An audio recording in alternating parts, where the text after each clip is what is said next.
Okay class, today we're going to be learning how to find the area and perimeter of certain shapes that have measurements represented as polynomials. So for the bell ringer, you guys already should have written down the formulas, but just in case you didn't, here are the formulas. Go ahead and jot them down in your notes. We're going to be using them a lot today. So let's take a look at this first example, finding the area of a rectangle. Well, we know that's length times width, so why don't you guys set it up and simplify it, and then check your answer with mine. Go ahead and pause the video now. Okay, so is this how you guys set it up? Then you just use the distributive property to get 18x to the fourth minus 12x to the third plus 6x squared. It's already in descending order, so just take this answer and write it right inside your rectangle. Let's look at another example. How about the perimeter of a rectangle? Go ahead and set this up and then check your setup with me before simplifying it. Okay, so did you guys set it up like this? 2 times the length times 2 times the width. Does it matter which one of these comes first? No, you could have it switched. So now just go ahead and do the math to simplify. Pause the video. Okay, did you get this when you simplified it? That's correct, 26y to the third plus 12y plus 8. You guys should have combined some like terms. And this is known as the perimeter. So what is the perimeter? Well, it's the distance around the outside of the shape. So let's take a look at another example. How do you find the area of a triangle? So go ahead and set this problem up and then check your answer with mine before you actually simplify it. So here's how you should set it up. Base times height divided by 2. Go ahead and do the math now and simplify it. Pause the video. Okay, what'd you get for an answer? 6x squared minus 13 over 2x minus 14. Here's the steps of how to do it. First, you FOIL the top out. Remember, we still have to divide by 2. Then you're going to combine these like terms to get negative 13x. Then we're going to divide everything by 2. But do we divide the exponents by 2? No, we only divide the coefficients by 2. So 12 divided by 2 is 6. Negative 13 divided by 2, that's a fraction, but it's okay, guys. You can write it as a fraction or a decimal. Negative 14 divided by 2. Oops, that shouldn't be negative 14, should it? Nope, it should be a negative 7 now. You guys go ahead and write that inside your triangle. What happens when we have two shapes that are right next to each other? We want to find the area of this whole shape. What do you guys think we're going to do? We're going to add the area of this shape to the area of this shape. So let's take a moment and set this problem up. Okay, so here's how we want to set it up. We want the area of the first one, represented here, plus the area of the second shape. So now we just need to distribute here, use foiling here, combine like terms. So why don't you guys, now's a good time to pause the video and try simplifying this.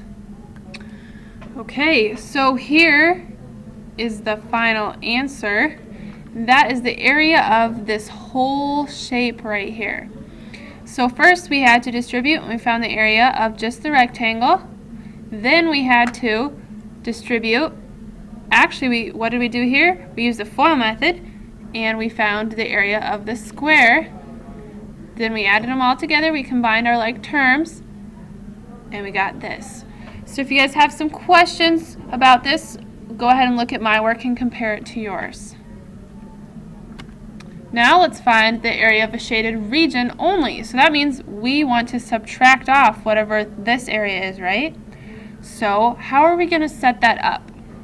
Well, we need the area of the rectangle minus the area of the triangle. So here's our formula. Area of the rectangle minus area of the triangle. So why don't you guys go ahead and pause the video, do a little math, and simplify this. Alright, so we found the area of the rectangle. This is the area of the triangle. We just had to combine some like terms, negative 48y and negative 6y to get negative 54y. Then also we simplified this to get negative 5y squared. Combine a few more like terms, you get negative 13y squared minus 54y plus 16. Now let's find the area of this shaded region.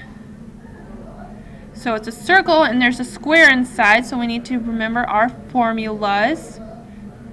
So go ahead and write on your paper, what do you think that formula is going to be with the values plugged in?